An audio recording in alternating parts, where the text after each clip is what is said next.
India Trinamool কংগ্রেসের বিধানসভার সম্মানীয় সব সদস্যকে নিয়ে আমাদের দলনেত্রী, দলের চেয়ারপারসন, রাজ্যের মাননীয় মুখ্যমন্ত্রী খুব সুন্দরভাবে প্রায় 32 মিনিট ধরে বিভিন্ন বিষয়ে গাইড করেছেন এবং সবাইকে একই পরিবারের সদস্য হিসাবে তিনি আবার পুনরাবৃত্তি করেছেন। এটা খুবই ভালো লাগছে।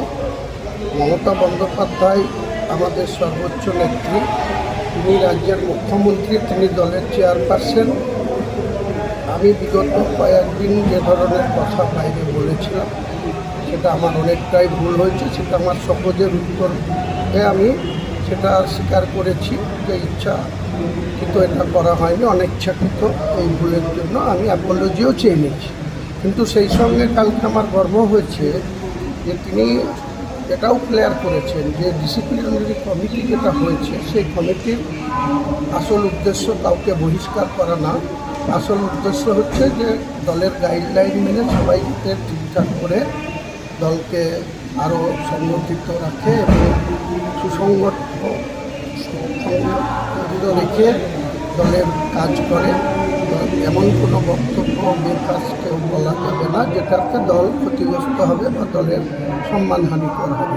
তো সেটা উনি অনেক উপলব্ধি করেছেন এবং সেই সঙ্গে আমি একটা অভিযোগ এনেছিলাম যে আমরা গ্রামের যারা এমএলএ তারা ঠিকমতো মুখ্যমন্ত্রীর সঙ্গে যোগাযোগ রাখতে পারি না বা করতে পারি না। তেনার ইচ্ছা থাকলেও তিনি সময়ের অভাবে সেটা আমাদের সঙ্গে ইন্টারঅ্যাক্ট করতে পারেন না।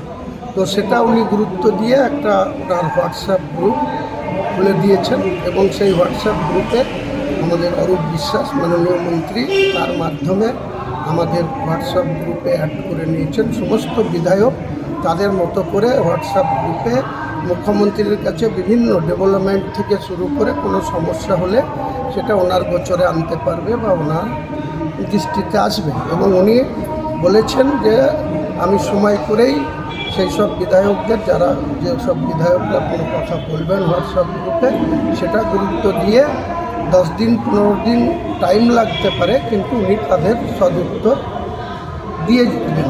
এবং একই সঙ্গে উনি এটাও বলেছেন যে সহজের মানে এই নয় যে কাউকে বহিষ্কার করে দেওয়া, ওটা পরপর 3 বার সহজের সন্তোষজনক উত্তর দিলে তারপরে সেটা সাময়িক তার বিরুদ্ধে সাসপেন্ড হতে পারে। সহজের প্রশ্নে যখন উনি ক্লিয়ার করেছেন, তারপরে ডিসিপ্লিনারি কমিটির যে কাজ সেটা যখন উনি ক্লিয়ার করেছেন, তাতে তো যেসব প্রশ্ন উঠেছিল বা যে ডিসিপ্লিনারি কমিটি যে সক্রিয়ভাবে তিনি অবতীর্ণ করেছেন বা সেই ডিসিপ্লিন কমিটিকে সবাইকে মান্যতা দিয়ে চলতে হবে, আমিও তার সঙ্গে এগ্রি। এবং আমি মুখ্যমন্ত্রীর নির্দেশ মতো আগামী দিনে কোনো মতেই দলের অভ্যন্তরের বাইরে যেহেতু স্কোপ তিনি নিজেই করে দিয়েছেন হোয়াটসঅ্যাপ গ্রুপ খুলে, এবং এটাও বলেছেন উনি যে কালীঘাটের যে মিলন সংঘ ক্লাব, সেই ক্লাবেও প্রতি রবিবারে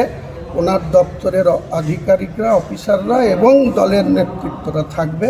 সেখানেও এমএলএরা গিয়ে তাদের সমস্যার কথা নথিভুক্ত করতে পারেন এবং সেই নথিভুক্ত করার পর ওনার নলেজে আসার পর উনি সেই সমস্ত কনসার্ন এমএলএ যারা এই অভিযোগ করবেন বা আবেদন করবেন, সেই আবেদনের যথার্থ উনি সদার্থক উত্তরও দিয়ে দিবেন বা যতটা সম্ভব সেটাকে তিনি দেখে দেবেন বলেছেন। এটা গর্বের বিষয়।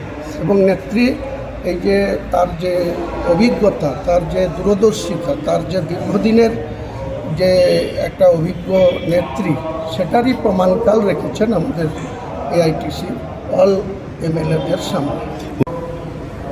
সর্বোচ্চ নেত্রী তো এই দলের শেষ সৃষ্টিকর্তা, এই দলের সর্বোচ্চ নেত্রী তো শেষ কথা, সেটা তো কোনোদিন সে নিয়ে প্রশ্ন কেউ তুলে না, আমিও তুলি না।